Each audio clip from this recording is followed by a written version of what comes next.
Every Sunday, we play games requested by my Twitch subscribers and give them 1 hour each. Today, we'll be reviewing Cult of the Lamb, a roguelike game developed by Australian studio Massive Monster and published by Devolver Digital. This is 1 Hour Reviews, fueled by Sub Sunday. I'm your host, Doggy_Dictator. Let's get to the review.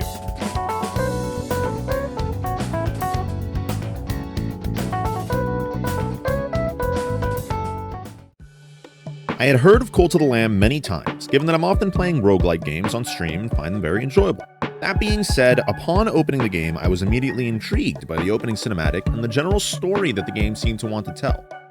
The gameplay felt very smooth and intuitive. Some of the controls and general gameplay mechanics gave me a vague recollection of Hades, but with the different weapons and curses/hexes, and I loved that game, so I felt right at home in this game.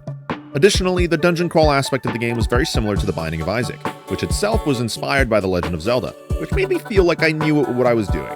However, the dungeon crawling and combat weren't the only parts of the game, and I found myself involved less in those and more in the other aspect of the game, growing your cult. When you're not crusading, the game turns into a village manager type game, where you ensure your cultists are well fed, that their environment is clean, and that you're ensuring their faith in you is unwavering. With different buildings and research through faith to be done to improve your cult, I found myself easily spending most of my time messing around with my little cultists and ensuring they weren't dying back home before I crusaded again. When it comes to the graphics and art style, it's all stellar. The world is very beautifully designed, and even little things like the art on tarot cards and the designs of things like hearts and weapons are very good looking. I think personally the sound effects in the game are very memorable. Not just the combat sounds, but the little sounds your cultists make when they want to talk to you or when they complete an activity are very cute and make me want to do more to ensure their faith in me is maintained. And hearing that stream of pops when you're collecting devotion is like dopamine straight to the brain. With no prior knowledge of the game itself, I think it was very easy to pick up, with the controls and mechanics of the game easily explained. That being said, I am very familiar with roguelikes, so take those statements with a grain of salt. The most important factor is fun, and while I was having a lot of fun, there were definitely moments that I felt a little bored or out of it when it came to playing this game.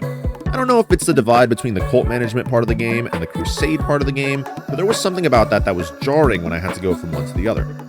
After 1 hour, I definitely wanted to keep playing though, and admittedly, even though I'm trying to make this review with only my knowledge that I had after 1 hour of play, I have played a few times afterwards on stream at the request of my viewers. That's how interesting and exciting the game has been to play for me. While playing, I didn't experience any sorts of crashes, bugs, or frame rate dips, suggesting the game is pretty stable, which is to be expected. I think the most important thing besides fun is the personality of the game, and this one has a ton of it. Ratau teaching you how to do things in the tutorial like a grizzled veteran, your indoctrinated cult members begging to be spared, the different great old ones speaking in deep voices and with hate towards your character. It all made me feel very immersed, and like I was deep in the world that was being created in this game. Overall, with 1 hour of playtime, I'd give Cult of the Lamb 4.5 treats out of 5, and a verdict of, check it out! Although it has aspects that don't make it your normal roguelike at all points of the game, it's still a good roguelike through and through, and I recommend you check it out for yourself. Thank you for watching this episode of 1 Hour Reviews. If you enjoyed watching, consider liking and subscribing, as doing so helps support the channel and ensures you get more quality content such as this in your feed.